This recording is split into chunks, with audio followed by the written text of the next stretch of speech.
to patiently instruct these children, Manson appointed Bruce Davis, his second in command. A YMCA youth counselor, a Little League coach, a convicted double murderer. Recently, Patricia Krenwinkel mentioned him being there, and Robert de Grimston was there. And she said, it was an amazing thing to hear really. She said that she remembered de Grimston being there, and she said that they thought he was a bad influence on Charlie because he was a Satanist. It was a mixture of Scientology and Satanism. An apt combination.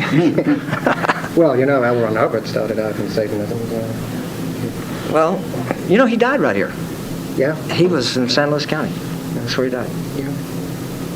Hubbard started off as the magical assistant to a guy called Parsons in Pasadena who worked for Aleister Crowley, the Satanist. But it was weird because Parsons was one of the founders of the Jet Propulsion Laboratory. My goodness. And when the Tate LaBianca killings happened and Manson people got involved, they were very worried because Squeaky Fromm's father worked at Jet Propulsion. I knew that I didn't know the specific connection, but I knew there was something about somebody's family was in the defense Pittman. Nancy? Yeah. Wasn't her dad in something like that? What did he do? I don't. Yeah, I think so. I'm not sure. That's I'm just not good on those facts. How important was music in the life? Well, it was pretty important. It was pretty important. It was sort of a how do you say? It was part of the brainwashing. You get to say the most outrageous things in music that would otherwise be scoffed at, but it's amazing how you start to conform to the idea that the music is putting out when it's done in music. Charlie would talk about the importance of the particular lyrics. Turn off your mind, relax, and float downstream. There is no dying. And if you were to tell somebody that in a serious conversation, they would tell you you're crazy. But when you give it to them in the context of music and that in music, then you hear it enough and you begin to think, yeah, I can do that. How do you remember people? Well, how do you remember that Gary Hinman? Do you think of him? You know, Gary was a real nice guy. He really was. Real hospitable, forthcoming, generous, nice guy. He's a music teacher. Friend of a friend of mine. Yeah, Severin. Well, Dennis Wilson. I knew Dennis Wilson. You knew Dennis? I knew Dennis. Tragic. I hate to see Dennis die. Of all those guys, Dennis had soul, man. The rest of them aren't bad, I don't know. But he was maybe he was just crazy like I was, and I thought he was cool. I don't know. But anyway, Gary, this is Dennis Wilson, the Beach Boys. That's right. Did he know Gary Hinman? Yes. Is that right? Yes, he did. I never knew that. Anyway, Gary was just a nice guy, and it's terrible. And the bad part for me is that, I betrayed him in a serious way. Not that, just by going along with what happened and not protecting him when I could have. A couple of nights ago, we had to go through a lot of library footage, and some of the stuff I looked at included the footage of you actually arriving when you gave yourself in. Remember that? Mm-hmm. December 2nd, something, 69. 70. Yeah, 70. Because I remember on this footage when you were arriving at the courthouse, someone says to you, you're going to be charged with murder, and you say, is that all? And you didn't look terribly connected with what was happening to you at the time. I mean, can you even remember that event? Yeah, I remember it. I don't remember saying that exactly. Yeah. But I remember saying something just quip off the... Was that all? Like, I'm even badder than you think. Sort of impression. Or you don't even know the half of it. Or I'm smart and you're not. Kind of idea. I'm going to shock you now. I'll tell you, you looked evil. Well, I'm sure I was acting it. You did. You looked creepy that day. Yeah. I was loaded on LSD that day. whether that has any, I'm sure that has something to do with it. You know, I mean, you get into that stuff, man. You're open to a lot. Because Yeah. do you remember you had, what was her name, Kathy Gillis was standing on your, when someone asked you a question, you were turning to her, and she would nod, or whether she was obviously telling you whether or not you could answer any questions. It was very strange. White supremacy, helter-skelter, blah, blah. Well, you know, the really sad part about it is Manson doesn't really believe that. He just uses that. You know, he doesn't believe that stuff. He's not stupid. Try telling them that, though. Well, I mean, he's possessed. No doubt. Well, He's deceived, but buddy, he's not stupid. He knows. Well, there's even a Manson political party now, an outfit called Universal Order, which was founded as a splinter group of the American Nazi Party. Was that always an element of things? Did he ever talk about Hitler? Well, let's see. He said that Hitler balanced the karma of the Jews. Now, whatever that means. Of course, that could mean anything you like it to mean, I suppose. But that was something that he said. And so you can take that any way you want. And people did, and they're taking it quite favorably, I hear, if what you say is true. I can quote you simply because I can't forget it. One of the leaders of this party, a man called James Mason, he wrote a piece about the murders. And the very last line of it is unforgettable. It simply was, and as for the fetus that Sharon Tate was carrying, well, it was a Jew. Well, I'll tell you. See, that reveals the satanic side of this thing. You know, that reveals it's very satanic, because you know it's always been the goal of Satan to wipe out the Jews because of the Messiah. And it's a very big, that's the program. You know, how's he going to be the pretender if the real thing shows? And the anti-Jewish thing, because nothing else can explain it. Nothing can explain it, historically.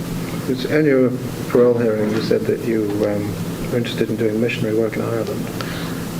We were offered, there was an offer made to do missionary work in Ireland. And I think it's among the good choices I could make. I don't know. I'm open to it. And I believe that one day something like that very well could happen. Where in Ireland? Northern Ireland. Northern Ireland, and the Six Counties. Yeah, in Belfast. That's where the people were that we were in touch with. As this is for a British program, I mean, you tell us that you've been to Britain before, haven't you?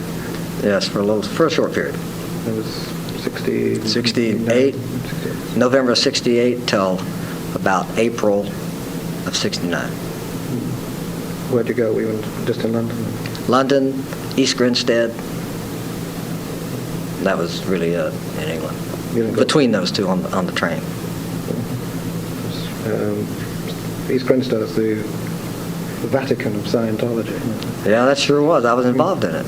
And I was at St. Hill and worked there and went through some processing. And it was a great party. I mean, when I was there, it was just party time. And I wasn't really in touch with the spooky side of this, although it had its effect on me. I just didn't. I thought it was rather benign. You shared that with Charlie, didn't you? Because he was interested in it. He told me anyway, he did Dianetics in prison in the 50s. Yeah. When the book came out. Yeah. He said they used it in prison because it was a good counterbalance to the black Muslims or something. The black prisoners were doing all that, so it sounds like... Well, that sounds like somebody'd say, I suppose. What's your view of Scientology now? Well, Scientology is classic Eastern mysticism in a Western package. It offers you spirituality without accountability, which is pretty tempting. And so I'm sure that, hey, we all want control, but we don't want to pay the piper either. Did you go clear? No. You didn't go, couldn't afford it, I guess. Well, I was getting I got all my so-called processing. It was free because I worked there. But I don't know. It was it's far out stuff. In other words, it had a lot of allurement into but it has a great evil at its root. Because I saw a letter that Charlie wrote someone quite recently where he said that he was going to be able to walk through walls and grow new teeth. And that's Scientology, and that's operating feet and stuff. And up at the real loony end of it. Yeah? You never came into contact with that. Did you ever see Walking through walls? Well, no, I I'm sure you never saw it, but did you ever meet people who thought they might be able to? Did you ever think that if you kept up with it, you'd be able to walk through walls? No, I'm afraid I never got that far. But I did hear of, because they had an idea called the Sea Org, and you had to sign a contract for 1 billion years. And at this time they were down in Corfu, Greece, and we used to talk to people who had been involved in it, and now can you imagine people old enough to be grown sitting around seriously discussing the kind of issues of being able to transport your body, like Scotty and Star Trek, okay, like that. I mean, oh yeah, we'll be able to do that. Well, it's just step in, blah, blah, blah. We've got Ron's got it all mapped out. Don't worry about a thing. Let me tell you something you'll find funny. I was walking through the Scientology area in Hollywood, where they've got this huge headquarters there, and I walked past a sign which was for applications for the Sea Org. And it said this way for applications, and then it said on it, in quotation marks, many are called but few are chosen, L. Ron Hubbard. Yeah. I thought, didn't someone else say that before? Well, not that L. Ron Hubbard would have copped to him. I mean, he wanted to be God.